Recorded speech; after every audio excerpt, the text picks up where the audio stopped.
So దేవుడు ఈ 2024 సంవత్సరము జనవరి నుండి ఈ రోజు వరకు మనలను మన కుటుంబాలను క్షేమముగా కాపాడుతూ వచ్చినందుకు మన 2 చేతులు పైకెత్తి ఆ దేవునికి మహిమ ఘనత ప్రభావములు కలుగునట్లుగా స్తోత్రములు చెల్లించుదాం అందరం కలిసి. హల్లెలూయా, హల్లెలూయా. ఎఫెసీయులకు రాసిన పత్రిక అధ్యాయము 5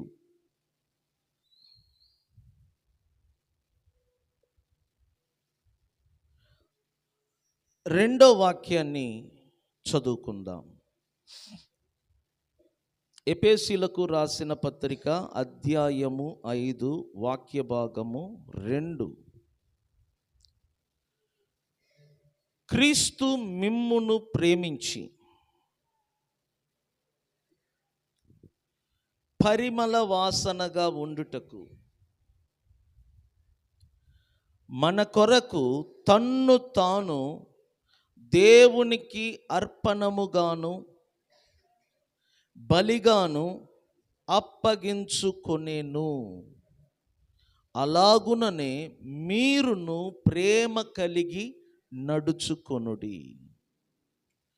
క్రీస్తు మిమ్మును ప్రేమించి అనగా క్రీస్తు మనలను ప్రేమించి పరిమళ వాసనగా ఉండుటకు, చెప్పండి ఈ మాటను, మన కొరకు తన్ను తాను దేవునికి సిలువ మీద అర్పణముగాను బలిగాను అప్పగించుకొనెను.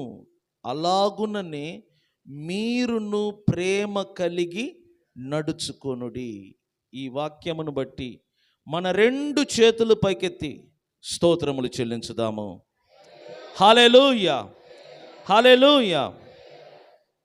క్రీస్తు మనలను ప్రేమించాడు. క్రీస్తు మనలను ప్రేమించాడు.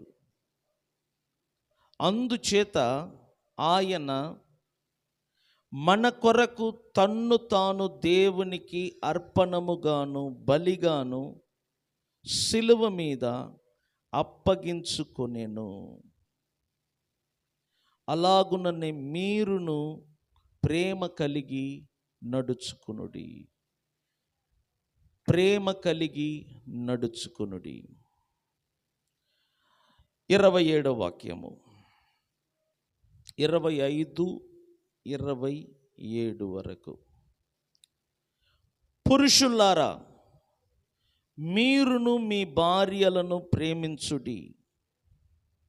ఇక్కడ నుంచి చూడు, అటువలే క్రీస్తు కూడా సంఘమును ప్రేమించి అది కలంకమైనను ముడత అయినను అట్టిది మరి ఏదైనను లేక పరిశుద్ధమైనదిగాను నిర్దోషమైనదిగాను మహిమగల సంఘముగాను ఆయన తన ఎదుట దానిని అనగా సంఘమును నిలువబెట్టుకొనవలేనని వాక్యముతో ఉతక స్నానము చేత దానిని పవిత్రపరచి పరిశుద్ధపరచుటకై దాని కొరకు క్రీస్తు తన్ను తాను అప్పగించుకొనెను.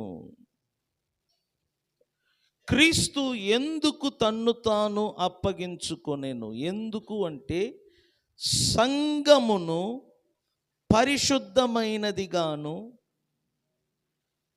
నిర్దోషమైనదిగాను మహిమగల సంఘముగా తన ఎదుట నిలువబెట్టుకొనవలేనని. చూసారా? క్రీస్తు ఎందుకు తన్ను తాను దేవునికి అప్పగించుకొనెను? ఎందుకు అంటే సంఘమును పరిశుద్ధమైనదిగాను నిర్దోషమైనదిగాను మహిమగల సంఘముగాను తన ఎదుట నిలువబెట్టుకొనవలేనని తన్ను తాను సంఘము కొరకు ఏం చేశాడంట? అప్పగించుకొనేను. దేవుడు సంఘమును ప్రేమించాడంట. క్రీస్తు సంఘమును ప్రేమించి, గుర్తుపెట్టుకోండి, క్రీస్తు సంఘమును ప్రేమించాడు.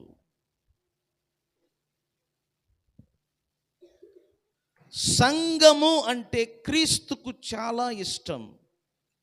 దానిని ఇంగ్లీష్లో మనము చర్చ్ అని పిలుస్తాం. తెలుగులో సంఘము అంటారు, ఇంగ్లీష్లో చర్చ్ అంటారు. అనగా పిలవబడిన ప్రజలు అని అర్థం, లేకపోతే ఏర్పరచబడిన ప్రజలు అని అర్థం.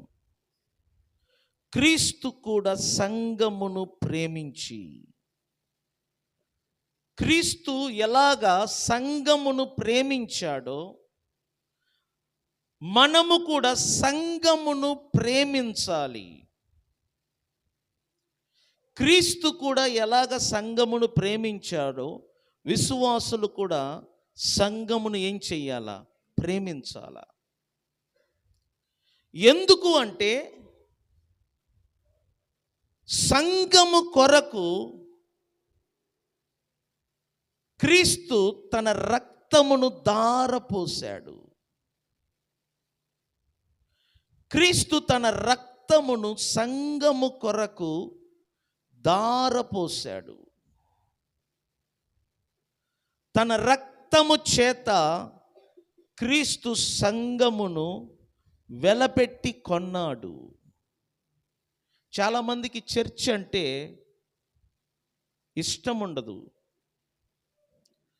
దానికి కారణం ఏంటంటే బైబిల్ ఏం చెప్తుందో, చర్చి పట్ల బైబిల్లో ఏది రాయబడి ఉందో తెలుసుకోకపోవటం.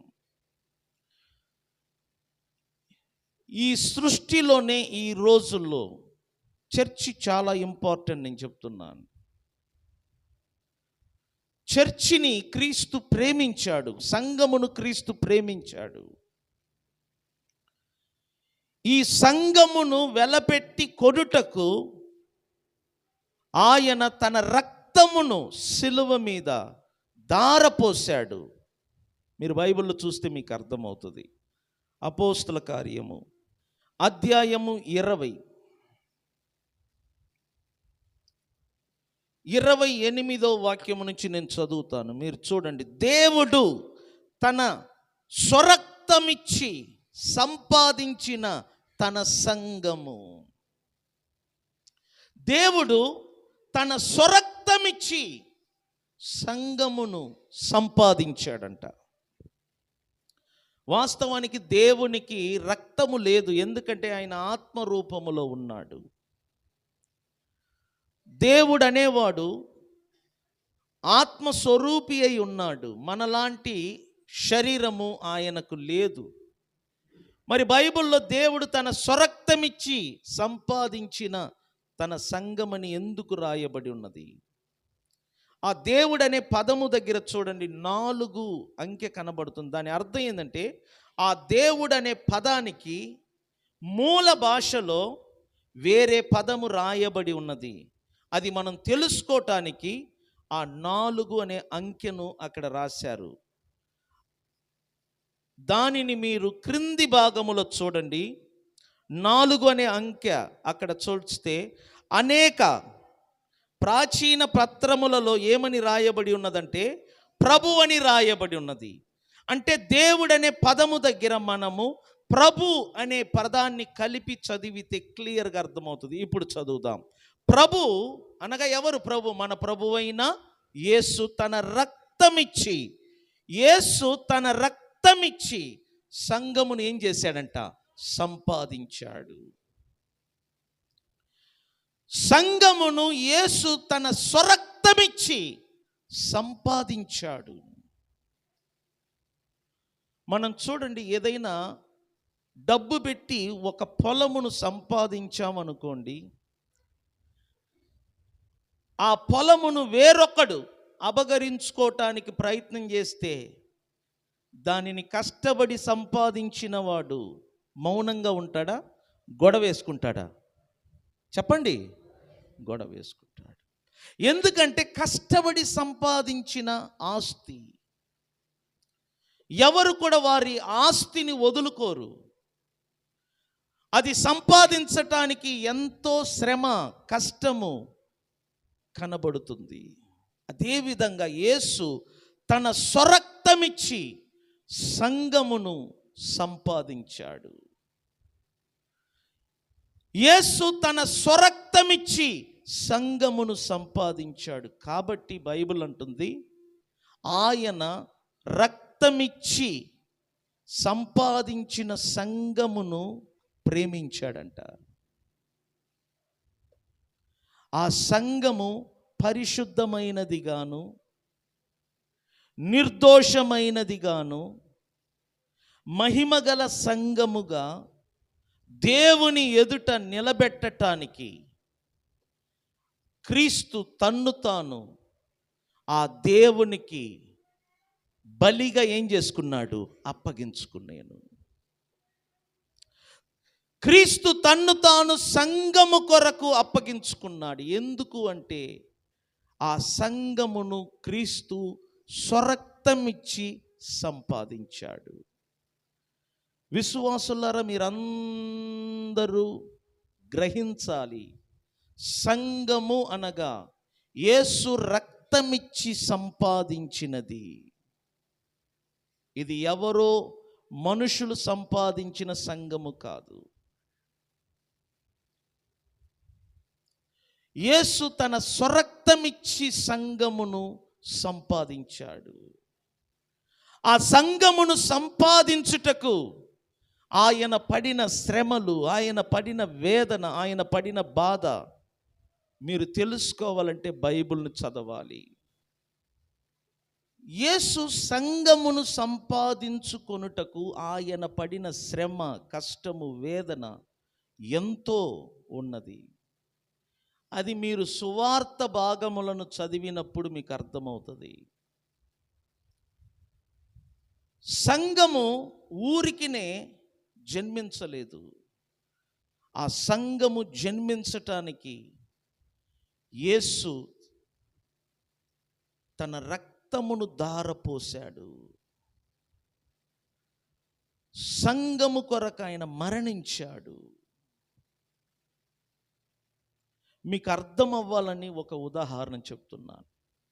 మనందరికీ ఆది కాండము తెలుసు. దేవుడైన యెహోవా ఆదామును ఎలాగా సృజించాడో మనకు తెలుసు. ఆదాము శరీరాన్ని దేవుడైన యెహోవా నేల మట్టిని తీసుకొని తయారు చేశాడు. ఒక బొమ్మను తయారు చేసి నాసికా రంధ్రములో దేవుడు జీవవాయువును ఊదగా ఆ మట్టి బొమ్మ మానవుడిగా తయారయ్యాడు. వాస్తవం చెప్పాలంటే అది మట్టి బొమ్మ. దేవుడు ఆ నాసికా రంధ్రములో జీవవాయువు ఊదగానే మట్టి మాంసముగా మారింది. ఎముకలు, రక్తనాళాలు, గుండె, లివర్, కిడ్నీలు, నరాలు ఇవన్నీ ఏర్పడ్డాయి. ఆ మట్టి బొమ్మను దేవుని యొక్క జీవ ఆత్మ తాకగానే మనిషిగా మారాడు. తర్వాత దేవుడు ఇలా అనుకున్నాడంట, నరుడు ఒంటరిగా ఉండటం మంచిది కాదు, అతనికి సాటి అయిన సహాయకురాలను చెయ్యాలనుకున్నాడంట. అప్పుడు దేవుడు ఏం చేశాడు తెలిసిన? ఆదామునకు గాఢ నిద్ర కలగజేశాడు. గాఢ నిద్ర. ఆదాము గాఢ నిద్రలో ఉన్నప్పుడు ఆదామునకు తెలియకుండా దేవుడు ఈ ప్రక్కన భాగములో నుండి ఒక ఎముకను తీసి ఆ ఎముకను మాంసముతో బూడ్చి స్త్రీనిగా నిర్మించాడు దేవుడు. ఆ స్త్రీని నిర్మించిన తర్వాత దేవుడు ఏం చేశాడంటే ఆదాము లేచిన వెంటనే నిద్రలో నుండి తాను నిర్మించిన ఆ స్త్రీని తీసుకెళ్ళి ఆదాము ఎదుట నిలబెట్టి, ఈమె నీ భార్య, ఈమెను నేను, దేవుడు అంటున్నాడు ఆదాముతో, నీలో నుండి నేను తీశాను, నీ ఎముకను ఒకటి తీసి ఆ ఎముకలో నీ మాంసమును నింపాను. కాబట్టి స్త్రీ ఎవరో కాదు, ఆదాము నీ ఎముకలలో ఒక ఎముక, నీ మాంసములలో ఒక మాంసం. గుర్తుపెట్టుకోండి పురుషులు, నీ భార్య నీ శరీరములో నుండి తీయబడినది. నీ భార్య నీ ఎముకలలో ఒక ఎముక, నీ మాంసములలో ఒక మాంసం. కాబట్టి పురుషులు తన భార్యను ప్రేమించి తీరాలి. భార్యను ప్రేమించున్నట్లుగా దేవుడు పురుషులను తయారు చేశాడు. స్త్రీలు భర్తకు లోబడినట్లుగా దేవుడు స్త్రీలను తయారు చేశాడు. స్త్రీలు లోబడాలా, పురుషులు భార్యను ఏం చెయ్యాలా? ప్రేమించాలా. పురుషులు తన భార్యను ప్రేమిస్తున్నప్పుడు తల్లిదండ్రులు మీరు కుళ్ళుకోకూడదు. ఎందుకంటే తన భార్యను తన భర్తే ప్రేమించాల, అది దేవుని నియమం. భార్య భర్తలు ఇద్దరు ఒక శరీరం, ఏక శరీరం. వారు తల్లిదండ్రులను విడిచి ఏకముగా జీవిస్తూ ఉంటారు. ఇది బైబిల్ ధర్మం. ఇక్కడ స్త్రీ నిర్మించబడటానికి ఆదామునకు దేవుడు గాఢ నిద్రను కలగచేశాడు. అతడు గాఢ నిద్రలో ఉన్నప్పుడు ఒక ఎముకను తీసి స్త్రీని నిర్మించాడు. అదేవిధంగా యేసు ప్రభు ఆదామునకు సాదృశ్యముగా ఉన్నాడు. సంఘము స్త్రీకి సాదృశ్యముగా ఉన్నది. శిలువ మీద ప్రభు తన రక్తమును ధారపోశాడు. రక్తము అనగా ప్రాణము. బైబిల్ అంటుంది మన ప్రాణము మన రక్తములో ఉన్నది. ఈ శరీరమునకు ప్రాణము నా రక్తములో ఉన్నది. కాబట్టి యేసు తన రక్తమును ధారపోశాడంటే తన ప్రాణమును పెట్టాడు అని అర్థం. శిలువ మీద తన ప్రాణము పెట్టాడు.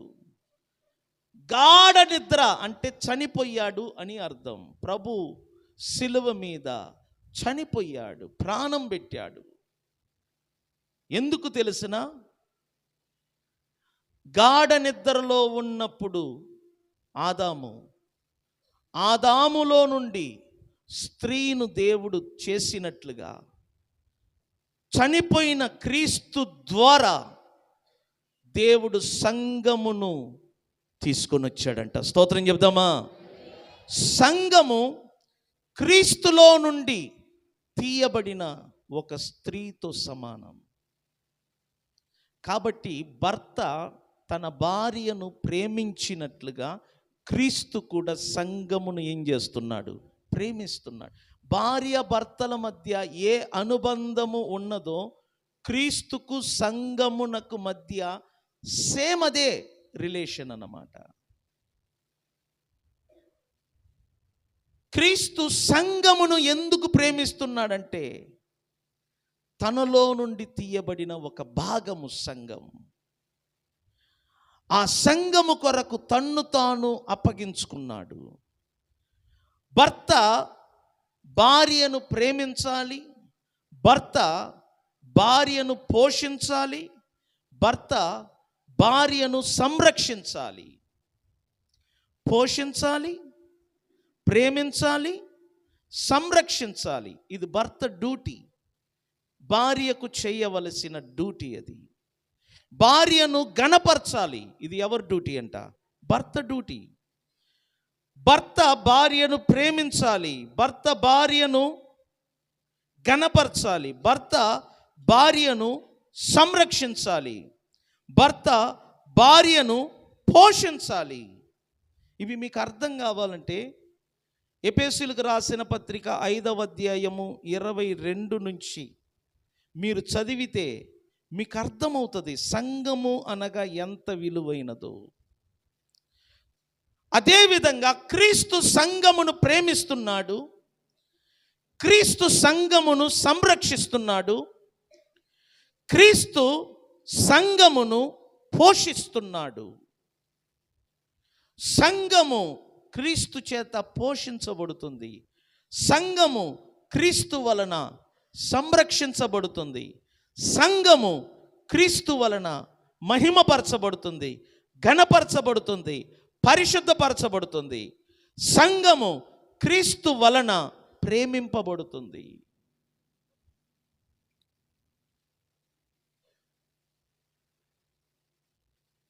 మీరు ఎఫెసీ పత్రికలను మీరు చదివితే 1వ అధ్యాయమును చూడండి.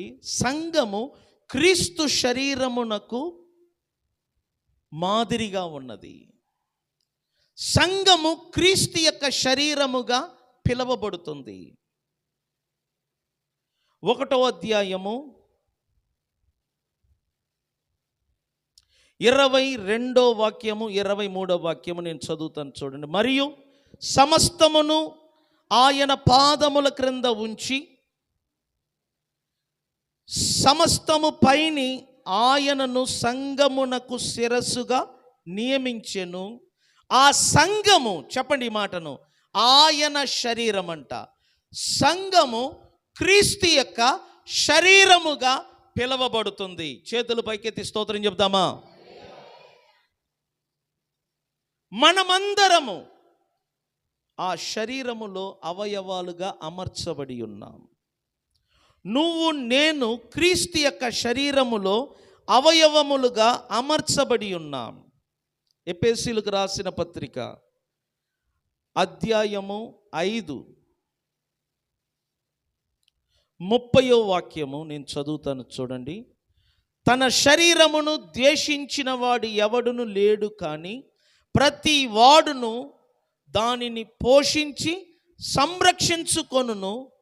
అలాగుననే మనము క్రీస్తు శరీరమునకు ఏమై ఉన్నామంట? అవయవములై ఉన్నాం. చేతులు పైకెత్తి స్తోత్రం చెప్దామా? సంగమా, అర్థం చేసుకోండి, మీరు క్రీస్తు శరీరములో అవయవాలుగా అమర్చబడి ఉన్నారు. మీరందరూ కూడా క్రీస్తు శరీరములో అవయవాలుగా అమర్చబడి ఉన్నారు. ఒక్కొక్క అవయవమునకు ఒక్కొక్క పని ఉంది. కాబట్టి ప్రతి అవయవము తనకు దేవుడు నియమించిన తన పనిని మాత్రమే చెయ్యాలి. నేను అదే చెప్పాను, నీకు ఇవ్వబడిన నీ పని నువ్వు చెయ్యాలి. చాలా మందికి అర్థం కాదు. ఆదివారం ఒక్కరోజు చర్చికి వచ్చి వెళ్ళటమే క్రైస్తవ జీవితం కాదు. క్రైస్తవులు అనుకుంటారు ఒక ఆదివారం రోజు చర్చికి వెళ్తే చాలు. అబ్బా, ఈరోజు చర్చికి వెళ్ళి వచ్చాను, నా పని అయిపోయింది. కాదు సుమా. క్రైస్తవులు కేవలము ఆదివారము రోజు చర్చికి వెళ్ళేవారు మాత్రము కాదు. వీళ్ళు అనుకుంటున్నారు చర్చికి వెళ్తున్నాం, కానీ వీళ్ళకి తెలియదు చర్చ్ అంటే ఒక సంఘము.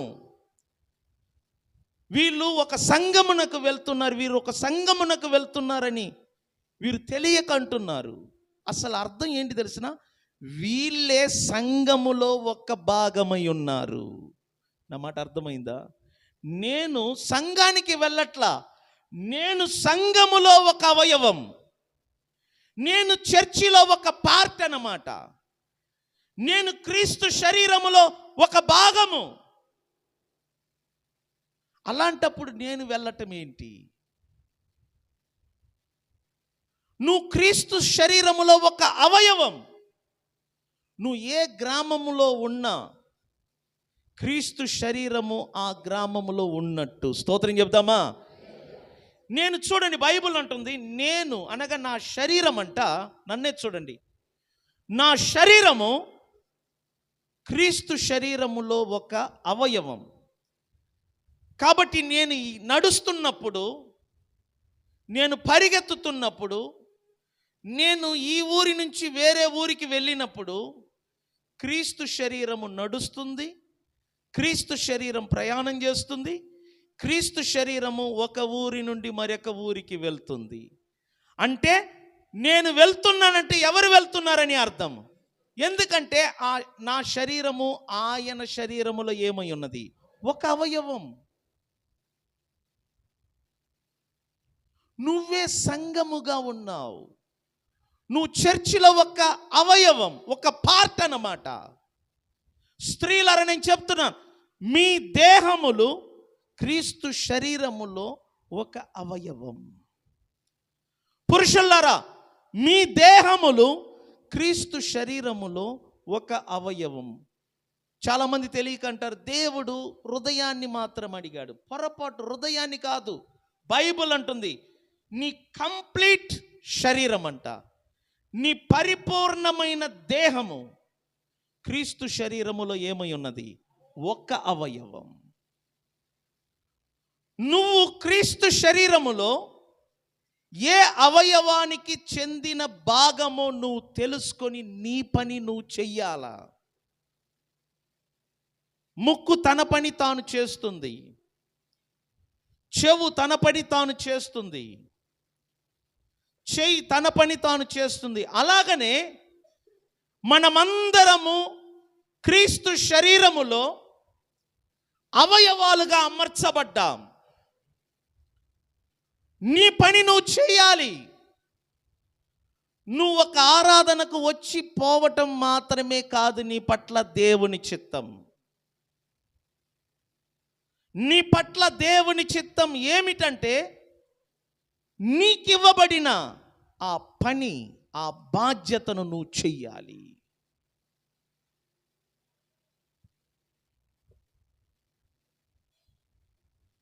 ఏ అవయవము తనకు దేవుడిచ్చిన పనిని నెరవేరుస్తుందో నేను చెప్తున్నాను, ఆ అవయవమునకు దేవుడు కిరీటం ఇస్తాడంట.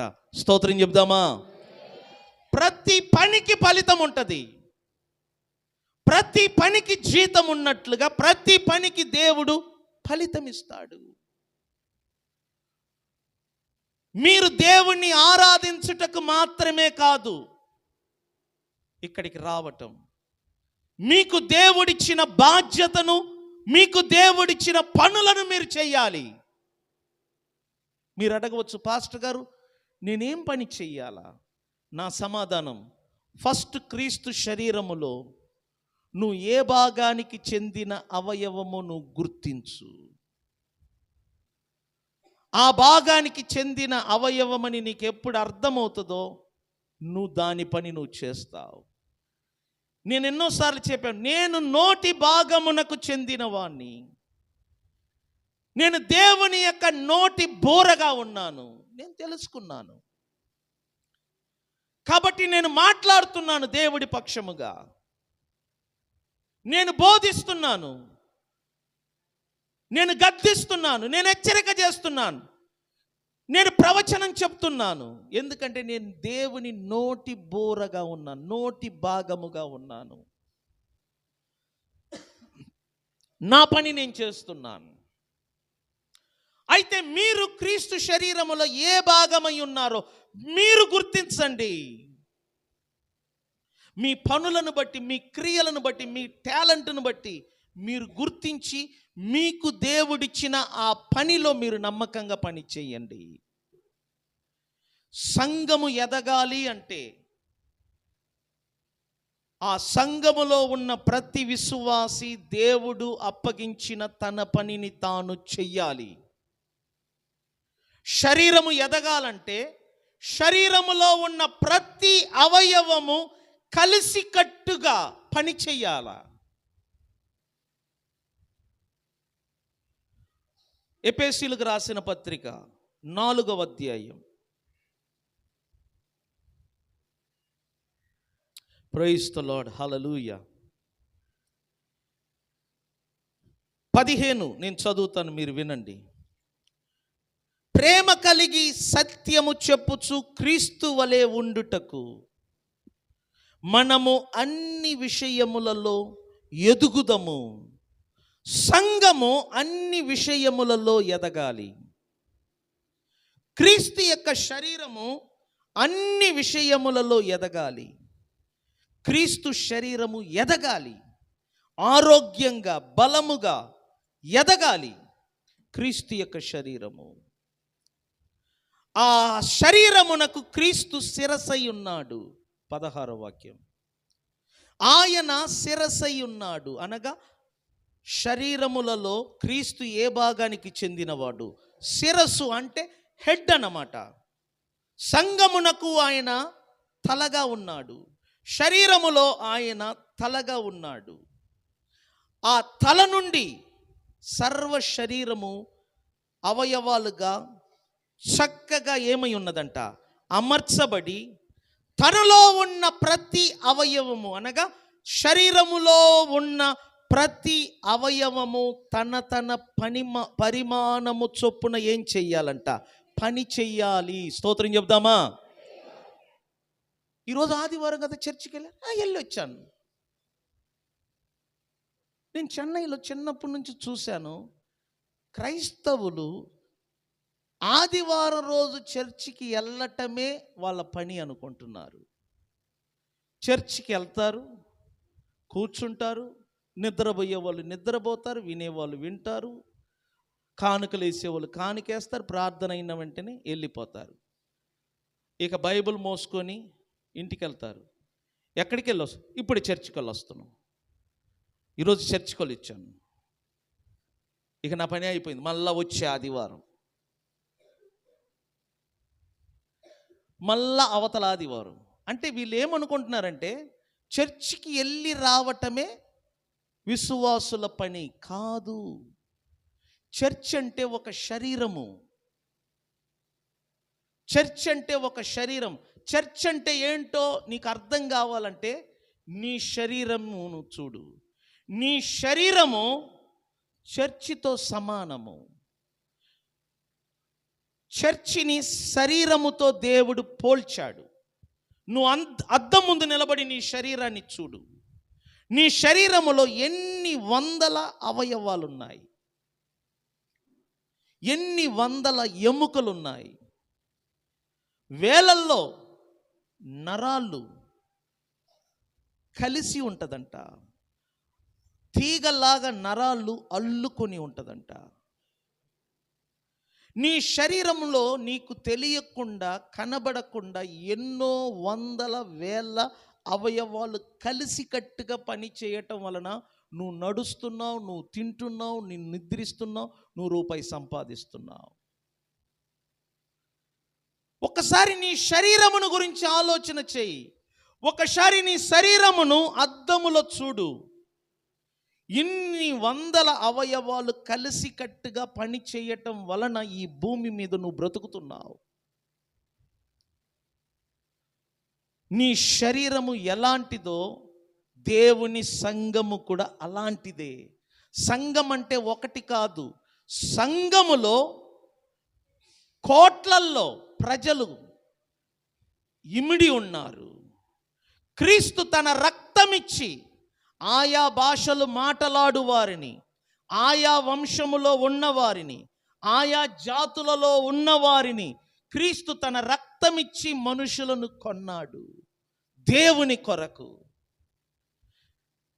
క్రీస్తు తన రక్తమిచ్చి కొన్న మనుషులేనండి సంఘముగా పిలువబడుతున్నారు. ఎందుకు క్రీస్తు రక్తమిచ్చి మనుషులను కొన్నాడు? ఎందుకు అంటే దేవుని కొరకు ఈ భూమి మీద పని చేయటానికి. నేను మరలా చెప్తున్నాను, కేవలం ఒక్క ఆదివారము నువ్వు రావటం పోవటం వలన దేవుని చిత్తం నీ జీవితంలో నెరవేరదు. ఆదివారం ఎందుకు మనం వస్తున్నామంటే ఇక్కడ వినటానికి, నేర్చుకోవటానికి. దేవుని చిత్తం అంటే ఏమిటి, బైబిల్ అంటే ఏమిటి, దేవుడు అంటే ఏమిటి, సంఘం అంటే ఏమిటి. మనము నేర్చుకోవటానికి వస్తున్నాం. ఇక్కడికి రాకపోతే ఏమీ తెలియదు. మీరందరూ సంఘములో అవయవాలుగా ఉన్నారు. మీరందరూ క్రీస్తు శరీరములో అవయవాలుగా ఉన్నారు. కాబట్టి మీకు ఇవ్వబడిన పరిమాణము చొప్పున మీరందరూ కలిసికట్టుగా పని చేయాలా. అప్పుడు క్రీస్తు యొక్క శరీరము, క్రీస్తు యొక్క సంఘం అంట క్షేమాభివృద్ధి కలిగి ఎదుగుద్దంట. బైబిల్ అంటుంది. ప్రతి అవయవము అనగా ప్రతి విశ్వాసి, వినండి విశ్వాసులారా, బాప్టిజము తీసుకున్న ప్రతి విశ్వాసి తన పరిమాణము చొప్పున ఏం చెయ్యాలా? పని చెయ్యాలి. ప్రతి విశ్వాసి తన పరిమాణము చొప్పున పని చేయుచుండగా అప్పుడు ఏం కలుగుతుందంట? ప్రతి కీళ్ళ వలన కలిగిన బలము చేత రెండు అవయవాలు ఒకదానితో ఒకటి ఏమవుతుందంట? అతుకబడుతుంది. నన్ను ఒకసారి చూడండి. మన శరీరము జాయింట్లుగా విడదీయొచ్చు. దేవుడు మన శరీరాలను ముక్కలుగా అతికించాడు. చేతిని అతికించాడు, వేళ్ళను అతికించాడు, గోర్లను అతికించాడు. ప్రతిదీ అతికించబడ్డది. మీకు తెలుసా, ఈ టాప్ కూడా అతికించబడ్డది. ఆపరేషన్ చేసేటప్పుడు ఈ టాప్ తీస్తారు. మనము ఒక బొమ్మలాగా అతికించబడ్డాం. దేవుడు ప్రతి అవయవములను అతికించి దానిపైన చర్మముతో కప్పాడు. మీరు ఒక బొమ్మ లాంటి వారు. ప్రతిదీ అతికించబడ్డది. ముక్కు అతికించబడ్డది, కన్ను అతికించబడ్డది, చెవి అతికించబడ్డది. ఆపరేషన్ టైంలో చూడు, డాక్టర్లు ఏ పార్ట్ ఆ పార్ట్ తీస్తారు. ఎందుకు? మనం అతికించబడ్డాం. ఒక్కొక్క పార్ట్ అన్నమాట. ఒక్కొక్క అవయవములను దేవుడు కలిపి ఒక బొమ్మగా చేసి కంప్లీట్గా చర్మాన్ని కప్పాడు. కానీ అతికించబడిన ఒక్కొక్క అవయవము పని చేస్తున్నప్పుడే ఆ పని చేయటం వలన ఆ కీళ్ళ మధ్యలో బలము కలుగుద్దంట. అర్థమైందని చెప్పింది. ఏం కలుగుద్దంట? కీళ్ళ మధ్యలో ఏం కలుగుద్దంట? మీరు చూడు, పని చేయకుండా ఒక గంట సేపు ఈ చేతిని తల కింద పెట్టుకొని నిద్రపోండి. గంట తర్వాత చెయ్యి బరువెక్కినట్టుకుంటుంది, తిమిరు పట్టినట్టుకుంటుంది, చెయ్యి ఎత్తలేవు. రీజన్, పని చెయ్యకుండా ఒక చెయ్యి గంట సేపు ఉంటే పని చెయ్యలేదు. బ్లడ్ సర్క్యులేషన్ ఆగిపోతుంది, నరాలన్నీ కూడా స్ట్రక్ అయిపోతుంది. ఎందుకు డాక్టర్లు వాకింగ్ చేయండి, కదలండి, చేతులు కదిలించండి, కాళ్ళు కదిలించండి, మెడక ఇటు అటు కదిలించమని ఎందుకు చెప్తున్నారు? ఉదయం లేయగానే వార్మప్ చేయమంటారు, యోగా చేయమంటారు, ఎక్సర్సైజ్ చేయమంటారు. ఎందుకు? ప్రతి అవయవాలు కదులుట వలన, ప్రతి అవయవాలు పని చేయుట వలన ఆ జాయింట్ల మధ్యలో ఉన్న కీలు ఉంది కదా, ఆ కీళ్ళ భాగము బలము కలిగి ఈ అవయవము ఈ అవయవానికి మధ్యలో ఉన్న ఆ కీళ్ళ భాగం అంట బలము తెచ్చుకొని రెండు అవయవములను ఏం చేస్తుందంట?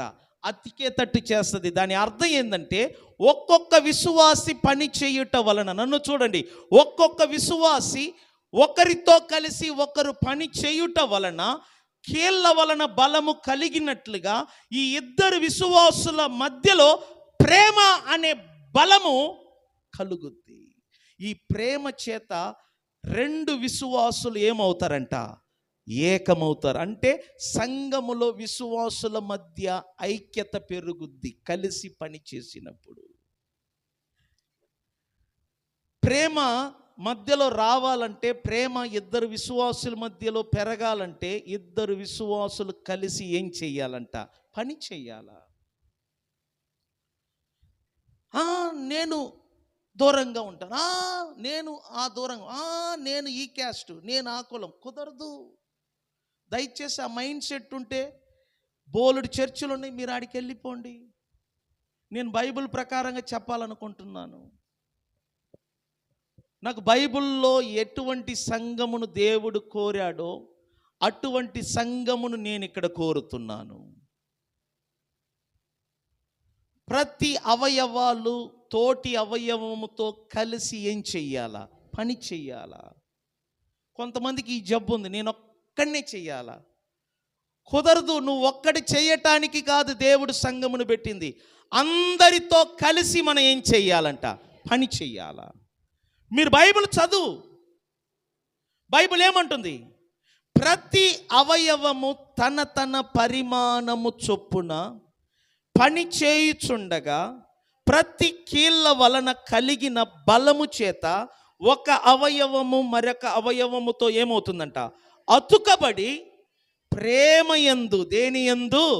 ప్రేమయందు తనకు అనగా సంఘమునకు క్షేమాభివృద్ధి కలుగునట్లు శరీరమునకు అభివృద్ధి దేవుడు ఏం చేస్తున్నాడు? కలుగజేస్తున్నాడు. స్తోత్రం చెప్తామా? చూడండి, శరీరం అంట తనకు తానే అభివృద్ధి అవుతూ ఉంటుందంట. ఎట్లా? పని చేయటం వలన. పని చేయటం, కదలాలా, చేతులు ఎత్తాలా, ఏళ్ళు కదలాలా, కండ్లు అటు ఇటు చూడాలా, ముక్కు పని చేయాలా. ప్రతి పార్ట్, ప్రతి అవయవము పని చేసినప్పుడు ఆటోమేటిక్ శరీరం అంట క్షేమాభివృద్ధి తెచ్చుకుంటుందంట. అట్లాగనే దేవుని సంఘము శరీరము లాంటిది. శరీరములో ఉన్న అవయవాలు ఎలా పని చేస్తుందో సంఘములో ఉన్న ప్రతి విశ్వాసులు కలిసి పని చేయాలా. కలిసి కట్టుగా పని చేసినప్పుడు సంఘము దినదినము ఏమవుతుందంట? అభివృద్ధి అవుతుందంట. చేతులు పైకెత్తి స్తోత్రం చెప్దామా? సంఘమా, అర్థం చేసుకో, మీరు చాలా ప్రాముఖ్యమైన వారు దేవుని దృష్టిలో. ఎందుకంటే దేవుడు తన స్వరక్తమిచ్చి మిమ్మల్ని సంపాదించాడు. మీరు ఎదగాలి. ప్రతి విశ్వాసి, ప్రతి అవయవము ఎదగాలి.